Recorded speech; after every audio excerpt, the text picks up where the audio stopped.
I just realized I wasn't recording. If you don't know, I post these on my YouTube channel, but I forgot to start recording. So, just for YouTube, we did the slavery arc in season 4, which is very good. And then we have a one-off arc, like I said, season 4, episode 14, A Friend in Need.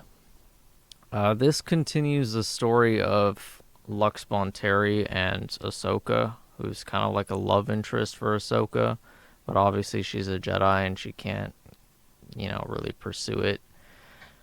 But essentially, the plot starts on Mandalore, where there's like peace negotiations between the Republic and the Separatists. It kind of goes wrong. Lux tries to hijack the meetings and say, like, Count Dooku killed my mother. Don't listen to him. He's deceiving you. And then essentially Ahsoka prevents him from being killed by the Separatists after this, and she gets him on a ship and says, like, we're going back to the Republic and you'll be given like pardon or whatever. And Lux is totally against this, and he's not really a Separatist, but he's not pro-Republic either, and he wants to chart his own path. So he stuns her with like a taser, and when she wakes up, she's lost her lightsabers, and he's out there talking to some people who turn out to be the terrorist group Death Watch, who's a Mandalorian terrorist group led by Pre Vizsla, who was introduced in season 3. And basically he's trying to ally with them to kill Count Dooku, because the Mandalorian terrorists were betrayed by Count Dooku, who promised them that, like, he would help them overtake their world and overthrow Duchess Satine. So they have a reason to hate Count Dooku. And like Lux has like a piece of information. I forget what it is, but it's some information on Count Dooku that they need. So he gives that to them, and they stick around for a bit, and then the Death Watch basically start attacking these natives on the planet that they have like taken hostages from the village, and they basically burn their village down.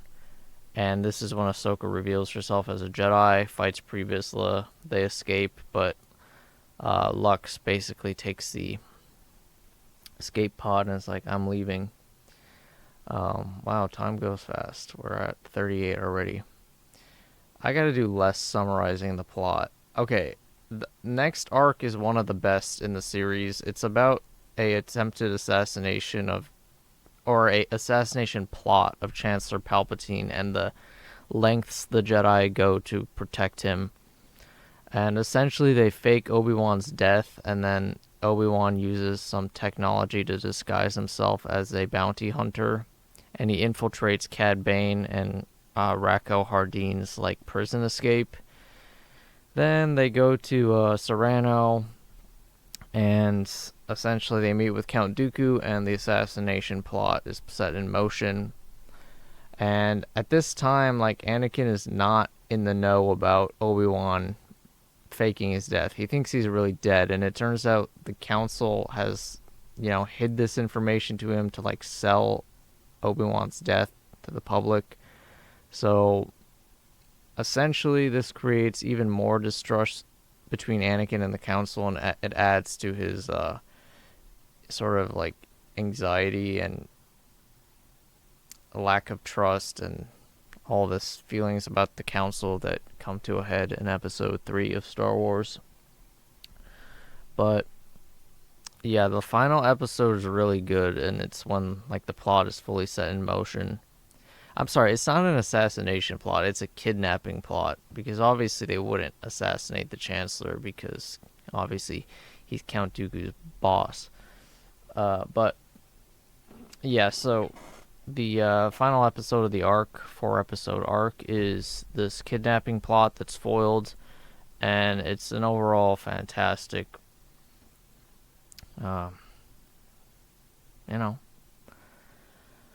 fantastic story. And then we get, it's kind of like a loose 4 episode arc. You could consider it, no, it's probably two episode arcs. So the first one is Asajj Ventress returns to Dathomir, and then Count Dooku at the same time orders Grievous to wipe out all the witches. This is a fantastic episode, and Asajj is left alone again, and she's like rock bottom again, and she's got no one. And this sets in motion like an interesting semi-redemption arc. She's still like not really a light sider, like, but she's not an evil person. After this arc, she in the next episode becomes a bounty hunter, and this is a very cool episode in terms of like design and stuff. It's like they have to deliver this chest with unknown contents to this like warlord on this really cool planet where the air is pressurized and you can't land with the ship, so you have to like go down this tube. And it turns out like it's a child bride in this chest, and they're delivering it to this like dude. And she basically deceives him, doesn't deliver the girl, takes the bounty from the guy, and returns the child bride to her family. So it's cool. It shows like she has a redemption arc, and it shows she still is kind of like ruthless in how she pursues her aims, but she ultimately isn't a Sith agent anymore. And then the last two episodes are finally getting back to Savage Opress, trying to find his thought to be dead brother, Darth Maul. And essentially he finds this junk planet, and he finds Darth Maul, and his brain is like shattered, and you know, he has like mechanical legs that don't really work, and he's like a monster. And then in the next episode, he returns him to the, you know, witch mother that survived the attack. She repairs his legs and like clears his mind. And the episode ends really well, where like Maul lures Obi-Wan to this planet where he's slaughtering a bunch of people, and he's captured. But like he receives unexpected help from Asajj Ventress, who's tracking Savage as a bounty, you know, because she's trying to get revenge on him too, because Savage in an earlier episode betrayed her. And yeah, that's one of my favorite episodes too. I really like how they go to the planet and he sends out like a message to the Jedi Council of him like slaughtering innocents, because that's the only thing that's going to get their attention. And Obi-Wan goes there thinking to find just Darth Maul, but no, it's Darth Maul and Savage Opress, so he's overwhelmed and captured. But then once again, like, Asajj has a bit of a redemption arc. She helps Obi-Wan escape.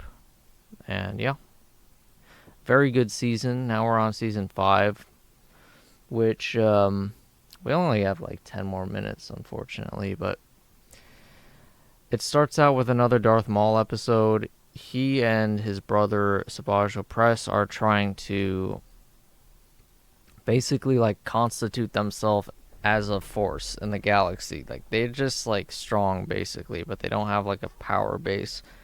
So Maul creates a plan to attack Hondo's pirates and take them over, but they're tracked down by Obi-Wan and Adi Gallia, Jedi Master, who is killed by Savage Opress. But there's a very good lightsaber fight at the end where Obi-Wan finally bests Savage and Maul, and he cuts off Savage's arm. They escape. Maul and Savage escape, but heavily wounded, and they're floating out in space. And it's left on a cliffhanger. You're just gonna have to keep watching to see what happens to them. Uh, okay, the next arc is an interesting one. It's rated like mid to high sevens. It's pretty well thought of.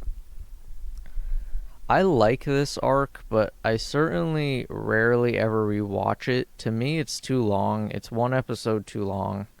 And I think the finest moment in the episode was the death of Stila, who was like the leader of the rebels on this planet that the plot, revolves around. And I'm not going to go too deep into the plot because we have to save time, but yeah, this rebel leader is killed, and it is a very good moment, and it sort of makes the whole arc worth it. However, I think the arc would have been a lot more effective if the character was actually more likable, but she kind of was dislikable. She only like really was interesting towards the end and likable when she died. But yeah, and this also sees Ahsoka reconnect with Lux Bonteri, her love interest. And unfortunately, that was never resolved because the show was canceled in season 6. But they were definitely gonna like do something with that storyline because she obviously leaves the Jedi Order and she can, have relationships, romantic relationships. So that was a wasted opportunity. But everyone can just like imagine for themselves what happens there. The next episode is a great arc called it's the Gathering arc. It's about a group of younglings building their lightsabers and finding their kyber crystals in like this cave on Ilum. Very good episode. The younglings basically, their ship is hijacked by Hondo's pirates, and this sort of paints Hondo in a more villainous light. But essentially what happens is the Jedi go to save Ahsoka, who's captured, and then simultaneously General Grievous invades Hondo's space and takes revenge for the capture of Dooku in Season 1 and destroys Hondo's base. And they all escape. And it's a very, very good arc, and it sort of gives a little bit of a villain and redemption arc for Hondo, which is very cool. The next arc is very controversial. It's kind of like hated by fans. It's the secret weapons arc with the 4 droids and the tiny general guy. It's like very childish for the show, for sure. It's way more comedic. And I will say about this arc, I actually think the story is very good. I like the story a lot. However, the characters are very unlikable. Specifically, the general character, Colonel Gascon, and the one of the droids is pretty annoying too, but he's kind of more forgivable. But the general character is so unlikable and annoying. And he kind of takes down what should be a great arc, in my opinion. Now, I actually still enjoy this one, specifically the last 2 episodes, which are rated a lot higher. Essentially is the plot comes together, and it's a pretty interesting separatist plot against the Republic that is eventually foiled by the team. And they find this this clone with amnesia that helps them. His name is what was his name? Oh, Gregor, yeah. And in my opinion, this is controversial. It's still a very good arc. It's just very flawed. In the first 2 episodes, specifically the first episode, is not that great. Then you have one of the finest arcs of the series. I wish this was 4 episodes. I don't know why it's 3, but it's the Darth Maul allying with the Death Watch and sort of becoming the ruler of Mandalore, recruiting the crime lords to help him. But the one that we should really talk about in the interest of time is the final episode. We've got about 5 minutes. I just want to talk about this. And then next episode we'll start on probably my favorite arc of the entire series, which is the Ahsoka ending arc.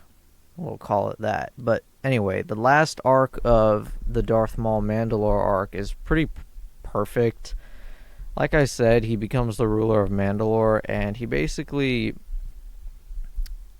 baits Kenobi into coming to Mandalore to help his friend slash basically love interest, Duchess Satine, who has been built up as a very good character throughout the series. And it's a great scene where she calls for help at the edge of the city because essentially they're jamming communications, and she basically does a help me, Obi-Wan Kenobi, you're my only hope kind of thing. And Obi-Wan comes there, and there's an amazing scene where Maul gets his revenge on Obi-Wan for cutting him in half by killing the Duchess in front of him. And it's a fantastic and emotionally powerful moment. And I was talking about this before on a different medium, but I talked about this episode. I've noticed, one of the things that I've noticed, probably like past year or two, I would say, of reviewing movies is even a song can have like character development slash go on an arc. And what I mean by that is when the Duchess is killed by Maul, it plays her little tune that, throughout like whatever 7 episodes of build up for her character, they always used to play this little tune, and it had this like little bit of tragedy in it because of the fact that her and Obi-Wan never got to be together because of his duties as a Jedi. But then in her death scene, they play the song, but they really allow it to shine and use a lot more power and volume and sort of slow the song out, and it makes the scene so much more sad, and it like ties that whole character in a bow. And the song itself went on an arc. It changed. Your perception of the song changed in that last moment and over those episodes. And that to me is really great work. And that's hard to do, but I've noticed more recently that even songs can have character development, can have development, not necessarily character, but story development. And yeah, that's one of the greatest episodes in the show, probably top 2 maybe. It's probably my second favorite episode. It's either top 2 or 3.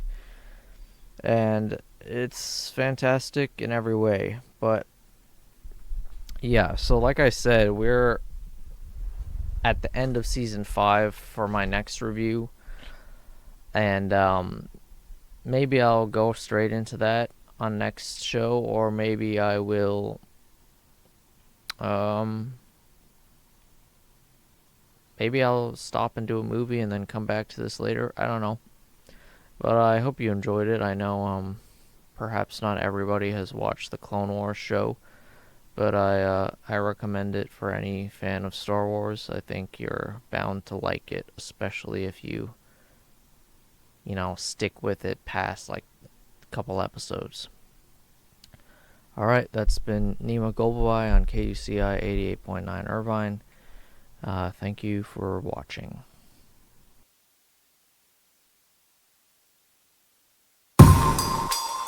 Mid-Century Modern presents a Space Odyssey.